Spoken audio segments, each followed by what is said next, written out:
یو لوی کافرو په مکه مکرمه کې حضرت بلال رضی الله عنه سره ظلمونه وکړل. تاسو ته معلومه ده چې د دین د پاره دی غریب به ونیو او په شګو به سملو او لاسو خپو کې به پړی واچول راخکه به دا د ظلم انتها ده. او سینه به ولا ګرمي تیږي کې خو د لمکه د ګرمۍ د تاونه خدای ساته سخت ګرمي ده پکې او زخمونو کې به ولا شګه چولې. هغه ظالم وی چې امیہ ابن خلف هغه وی چې یم خزیمه د بلال تپوسو مانه سوکو کی دا خو یو مرایل غلام دی او زه د مکې په سردارانو کې یو سردارم ما څوک رانوي شي دا کافر او د مکې مکرمې په سردارانو کې او په سوداګرو کې لوی سوداګرو. په مدینه منوره کې یو مسلمان صحابي دی د پیغمبر علیه السلام نږدې دوست حضرت سعد رضی الله عنه.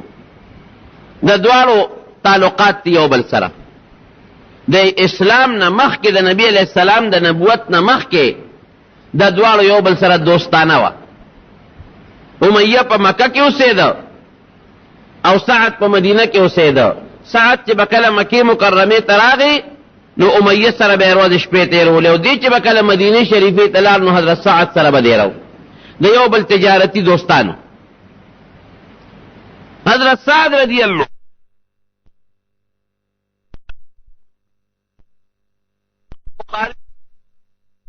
دویم جلد کې په لومبۍ صفحه کې دا واقعه ذکر شوې ده چې کله نبی علیہ السلام مدینه شریفه ته هجرت وکړه. حضرت سعد رضی الله عنه وایي چې لکه مې راله چې راشه لاړ بشم مکې مکرمې ته یو عمره به وکړم. دی چې راغی دی خو صحابي دی مسلمان دی نو مکه مکرمه کې د خپل زوړ اشنا سره د امیه سره دیره شو. دا هغه سړی چې حضرت بلال سره ظلمونه به یې ورکول.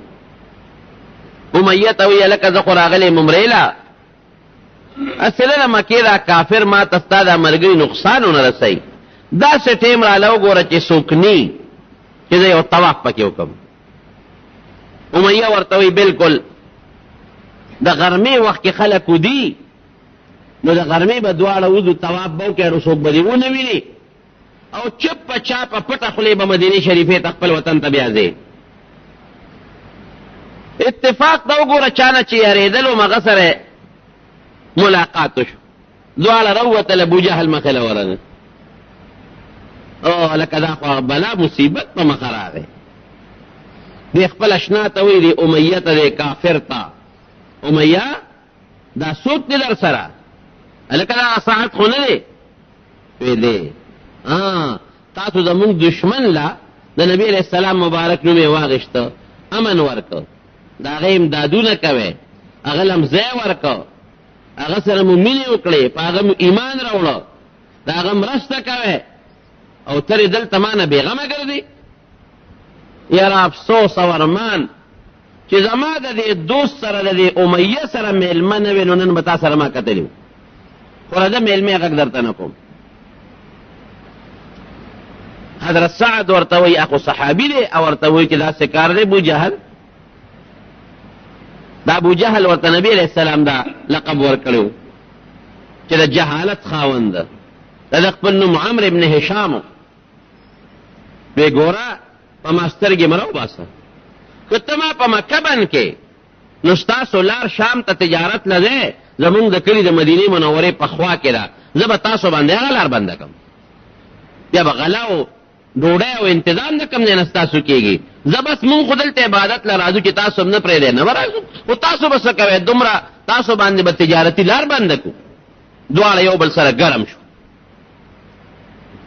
دا امیه پکې منځ کې مداخله کړي خپل میلمه ته وایي د سعد ته وره سعد ته خو زما میلمه خو دا ابوجهل زمونږ د کلي مشر دی سردار دی په ده سترګې مه وباسه. د هغه مطلب دا و چې هسې نه دا سعد خو خپل وطن ته واپس لاړ شي غم ما ته پاتې نه شي زمونږ په سردار سترګې راوباسئ. حضرت سعد رضی الله عنه دی امیه ته وایي چپ شه ته خو غږ مه کوه زه ستا میلمه یم او ته بیا زما پره نه کېده ده کې غږ مه کوه ستا متعلق و نبي علیه السلام فرمایلي دي چې دی به مونږ وجنو پرېږدو به نه بس معامله خو دغه ځای رفع دفع شوه. حضرت سعد رضی الله عنه مدینه شریفې ته لاړ. امیه چې کور ته لاړ ښځې ته وایي ښځې وایي زما هغه د مدینې رور د یثرب رور سعد خو ما ته یو خبره وکړه. څه وی؟ وایي ما ته وی چې نبی علیه السلام ویلي دي چې موږ به دې وجنو. نو ښځه ورته وایي چې سړیت نه دي شي وجلی؟ نه نه ویه دروغ نه وایي. وره دوی خو په ازمایش کړی و که نه معلوم کړی یو. نبی علیه السلام والله که دروغ وایي رښتیا وایي. ښځه ورته وایي مه یېرېږه هغو 400 میله درنه لرې دی او ته په مکه مکرمه کې ته له دې ځای نه بار موز هغه در پسې دلته نشي راتلی. څنګه به دې مړ کړي؟ یاره ښځې وایي زړه کې مې ډېر لوی غم او سودا ده. دروغ نه وایي رښتیا وایي ما به وجني ښه پرېږدي مې نه. ګوره دی باتوري وه غلام به یې په شګو راښکل. غلام سره یې ظلمونه کول خو چې معمولي یو ټکی واورېد چې نبي علیه السلام به ما وجني نو بیا وله خوب نه ورځي. دې کې الله د بدر غذا پېښه کړه. هغه ځای نه د کافرو سړی راغی چې شا به روزې مسلمانان زمونږ په قافله حمله کوي. ابو جهل یو لوی لښکر تیار کړ. چې لښکر یې برابر کړ یو مشر غونډی دې امیه پسې راغی ابو جهل. وی چې وروره لښکر هم تیار کړی دی تا سره هم که څه تورې مورې هم در سره او غلامان او نوکران در سره هم برابر کو په خپله به هم ځې. دی ورته وایي امیه چې زه خو بوډا یم او سپینګیری یم او زه مشوره به وکړو. کور ته لاړ ښځې ته وایي چې ښځې لښکر تیار شو د مسلمانانو خلاف.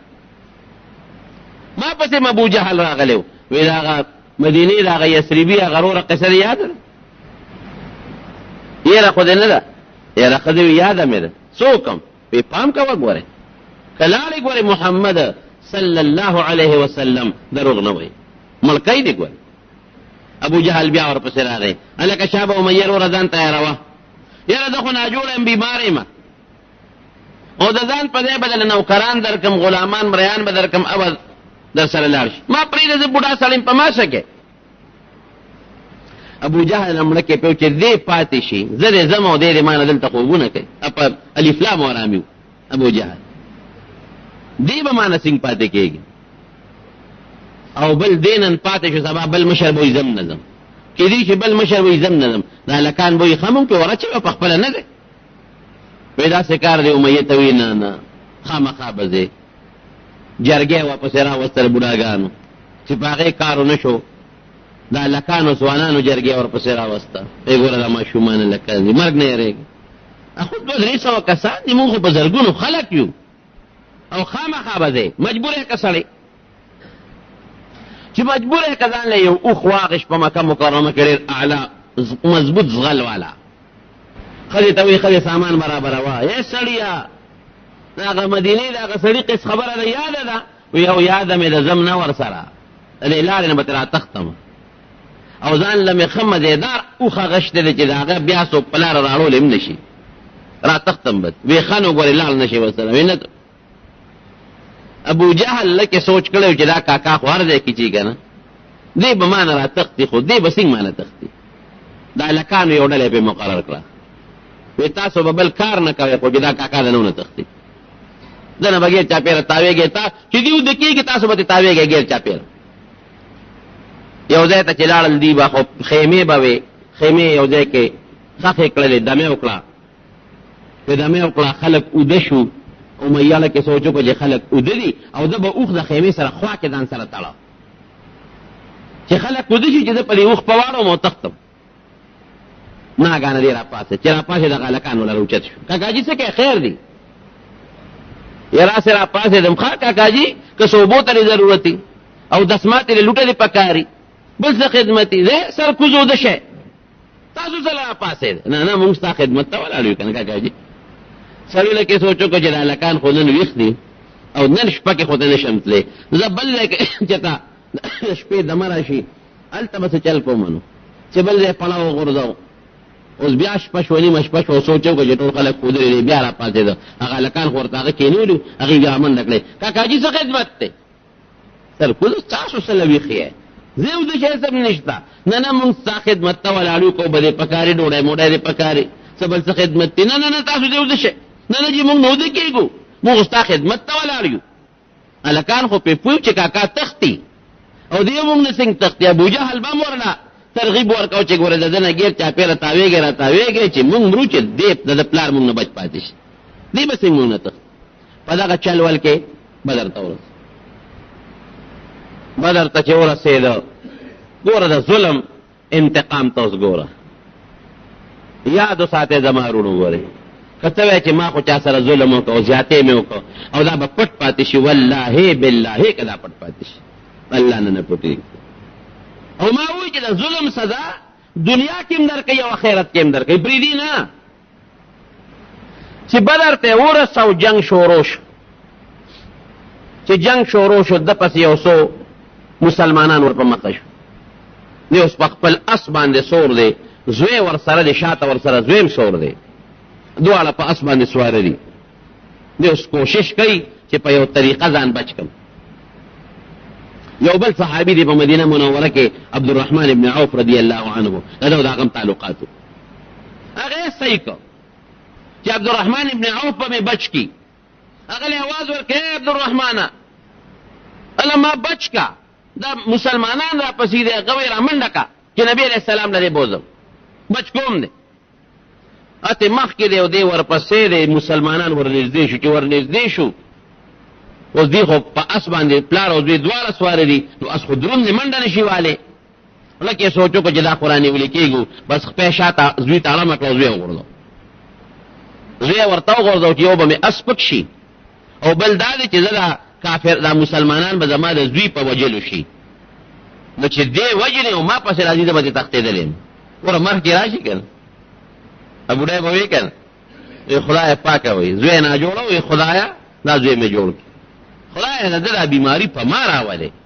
او چې دا زوی می جوړ شي اسرائیل علیہ السلام ولرار بډای سټیم پورا دی ورو غرنځور پیژنې کنه پیژنې دا چا باندې تکلیف راغلی نه نو زه یې درا په ما کې دا چې پراشي کنه بیا څنګه څه نه بیا بچیم پری دی او خدم پری دی او لورم پری دی ځان بچ کای زوی وتاو غردو مسلمانانو غزوه ملک او د پسې شو چې د پسې جوړ اعلان وکړ عبدالرحمن له आवाज ورکوي چې چل کومه وی اصل کوزیګا دا اصل ټوک پړې هغه راغی د پاسه پیدان ورواچ ته تعلق یې وسره دا مطلب د نبی علیہ السلام له بوزم که چرته نبی علیہ السلام ولا امن ورکو بچ صحابه عبدالرحمن ابن عوف رضی الله عنه ته پریګه دا خواشته پریدو نه دی مون وجنو الته کې حضرت بلال چې ولید او دا هغه شی دی چې هغه په مکه مکرمه کې به زما په سینه درنې ګټې خو دی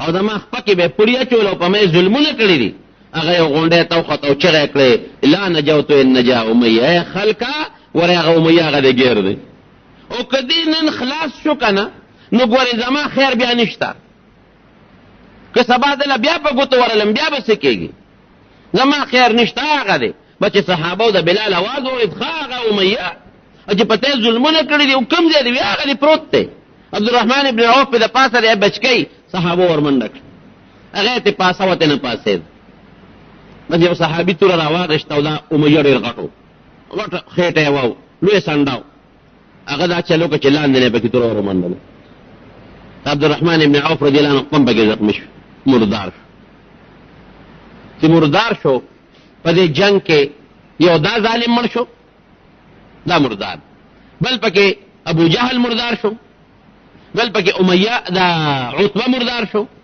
بل پکې شیبہ مردار شو بل پکې ولید مردار شو غټ غټ سرداران اغم ظالمانو اسنګ ظالمانو نبی کریم صلی الله علیه وسلم د بیت الله په خوا کې وزل منس کو چې مونږه کا ابو جهل आवाज وکړ وی څوک براشي یو خدمت وکي عقبه ابن ابي معيط یو کافر هغه پاسه وی حضرت وایا یروي د فلان کې د اوخانو غاړې ته وسوک لاړ شي چې دا هغه ځنه یو پیروان وروړي پیروان خو چې دا سه پیروانی چې د وینو دا غن ډکی وې زه دا کار د کولې شم څه پکې وې ته خورا د ورمنډه کړه یو ډک پیروان د وینو د ګندګۍ ډک یې راوړو. وی څه پې وکړم؟ وی لږ صبر وکړه. چې نبی علیہ السلام مبارک په سجده پرېوته، اشاره وکړه پرې املی وله وروغورځو، هغه د حضور پاک مبارک په شا د پاسه وروغورځو. نبی علیہ السلام اقصې خپل منځ کې لګیا دی. حضرت فاطمه رضی الله عنها ماشومه ده، چا خبر کړه، راله هغه پیروانې د نبی علیہ السلام د شا مبارکې نه وغورځو.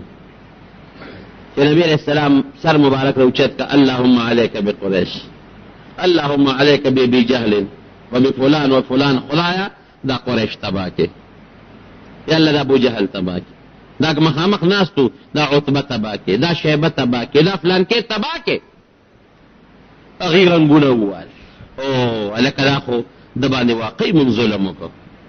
خپل منځ د خپل عبادت ته کوي دی که نه، زموږ ورسره سري او بیا ظلم هم پې وکړو، د بیت الله په خوا کې خیر وکړه، دا به قبلېږي. دا ابوجهل وي په هغه وخت وي دا خیره به قبلېږي.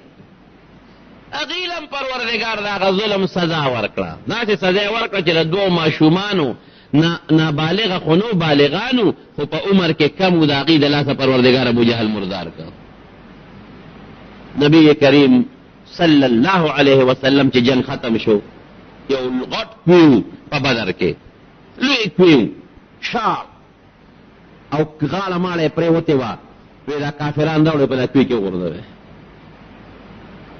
یو بیرغو کوی کې به یې غورځو، او یا کافرانو مردار ټول یې په کوی کې وغورځو. یو هغه ړومبې ظالم چې امیه، دا قصه چې درته ما وکړه، دی پاتې شو، وی دی مو غورځوې، وی صاحب د هغه وجود پړسېدلی دی، بی یې کړی دی، رجېدلی دی، چې زور ورکو خپې نیسو راکاږو تیوځي، چې لاس دی زور ورکو راکاږو هغه هم تیوځي.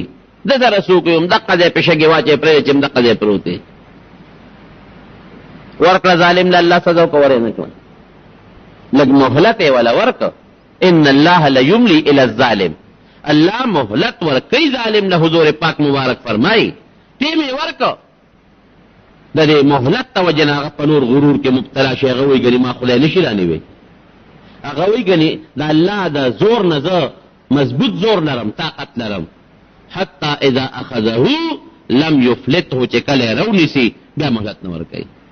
وکذلک اخذ ربک اذا اخذ القرى وهي ظالمه، قرآن کې الله فرمایي دقه رنګې وي یو انسان خو څه کوي، دوه خو څه کوي، غون کله چې ظالمان شي وی زه یې رانیسم، او چې کله یې زه راونیسم داسې به څوک چې زما د زور نه به خلاص کړي، نشي خلاصولی. دغه لوی لوی سرداران بیا د خخول انتظام یې نشته، د کفن دفن انتظام یې نشته، د غسل انتظام یې نشته، په شلکوی کې پرېوتل. حضور پاک مبارک راغی، د هغه کوي په غاړه ورته ودرېدل. څه وایي ورته؟ فرمایي وی ای سردارانو د قریشو کافرانو، خوشحاله یې که خفه یې؟ که د ما مرسته م کړې وی ایمان هم راوړی بیا به خوشحاله وی که نه؟ وی ما سره خو چې الله کوم وعده وکړه هغه یې پوره کړه، ما سره الله مرسته وکړه، امداد یې وکړه. تاسو سره چې الله کوم وعده کړې وه چې سزا به در کوم او جهنم ته به م لېږم او د قبر عذابونه به آیا هغه وعده د سره الله پوره کړه که نه؟ حضرت عمر فاروق رضی الله عنه د نبی علیہ السلام لاس ونیوه، وی د الله رسوله ته هغې وجودونو سره خبرې کوي چې پکې سا نشته، دي ستا خبرې اوري؟ وی قسم دی ای عمره ستاسو نه زیاتې زما خبرې دوی اوري، داسې تاسو نه اورئ لکه څنګه چې دوی اوري، ما ته پوره متوجه دي. دا د ظالم سزا شو.